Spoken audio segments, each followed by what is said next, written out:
আদরের নাতির রক্তাক্ত লাশ দেখে যেন নিজেকে সামলাতে পারছিলেন না বৃদ্ধ দাদা। এভাবেই মাটিতে গড়াগড়ি দিয়ে কান্নায় ভেঙে পড়েন তিনি। কমার্স কলেজের একাদশ শ্রেণীর শিক্ষার্থী জুবায়ের হাসান রাফি প্রতিদিনের মতো শনিবার সকালে কোচিং করার জন্য বাসা থেকে বের হয়, কিন্তু সারাদিনেও বাসায় না ফেরায় পরিবারের পক্ষ থেকে বিভিন্ন জায়গায় খোঁজাখুঁজি করা হলে রাতে পুলিশের মাধ্যমে জানতে পারেন মিরপুরের কমার্স কলেজের পাশের একটি বাসা থেকে কলেজ শিক্ষার্থী জুবায়েরের রক্তাক্ত মরদেহ উদ্ধার করা হয়েছে।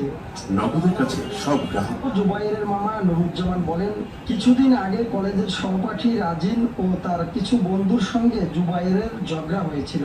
ওই ঘটনা কলেজের শিক্ষকরা সমাধান করে দিলেও রাজিনের ক্ষোভ থেকে যায়। আর সেই রাজিনের বাসা থেকেই জুবায়েরের মরদেহ উদ্ধার করা হয়েছে। গত মাসে কলেজে মানে রাজিন করে একজন করে যে নাম ঝগড়া মারামারি করতেছে। তো ভাগিনীদের ক্লাস ক্যাপ্টেন হিসাবে সে ফিরাইতে চেয়েছিল। তখন তার একটু জ্বর হয়েছিল রাজি। তখন থেকেই নাকি ওই ছেলে তার বিক্ষিপ্ত এবং রাগান্বিত। ওর পর থেকেই ভাগিনা যখনই বাইরে যায়, কোথায় পিস পরে না পড়ে, সে খেয়াল করতো, ফলো করতো, পিছিয়ে যায়। ভিকটিম সে ক্লাস ক্যাপ্টেন ছিল। তো ক্লাস ক্যাপ্টেন ছিল, তাকে আপনার ক্যাপ্টেনের যে দায়িত্বটা আপনার ওর ক্লাসের অন্যান্য যে স্টুডেন্টরা যদি দুষ্করি করে, ঝামেলা করে, এটা সে সামাল দিবে। সামাল দিলে আর সম্পূর্ণ তথ্য প্রিন্সিপাল বা ক্লাসের যে টিচার তাদের কাছে বলবে। তো সে এই কাজটাই করছে, দুইটা ছেলের মারামারি করছিল। তো সে মারামারি থামায় প্রিন্সিপালের কাছে নিয়ে গেছে।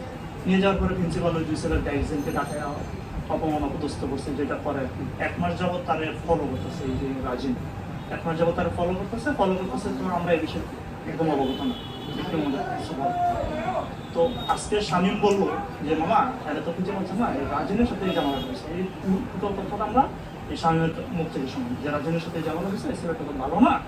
আপনার সে যেদিকেই যায়, জুবায়ের হাসান রাফির তো নাম জুবায়ের, সে যেদিকেই যায় আপনি সে নজর রাখে, ফলো করে থাকবে আর তার সাথে ক্লোজ হওয়ার চেষ্টা করতেছে। ছেলেটা রক্ত অবস্থায় করে শব্দ করতেছে, করে শব্দ শুনে এই সব হাউ করে সিলিয়া এই যে 2 মানুষ এখানে জড়ো হয়েছে।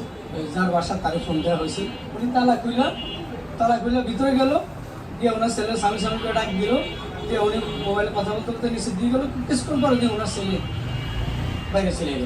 কলেজের প্রফেসরের কাছে বিচার দেওয়ার পরে নাকি ওই রাজিন যে তার বাবা মারে উনি নাকি বিচার করছে। বিচার করার পর থেকেই আমার ছেলের প্রতি তারা নিহত শিক্ষার্থীর মরদেহ ময়না তদন্তের জন্য ঢাকা মেডিকেল কলেজ হাসপাতালে পাঠানো হয়েছে জানিয়ে পুলিশের মিরপুর বিভাগের ডিসি জসিমউদ্দিন মোল্লা জানান, ঘটনার সঙ্গে জড়িতদের গ্রেপ্তার করতে কাজ করছে পুলিশ।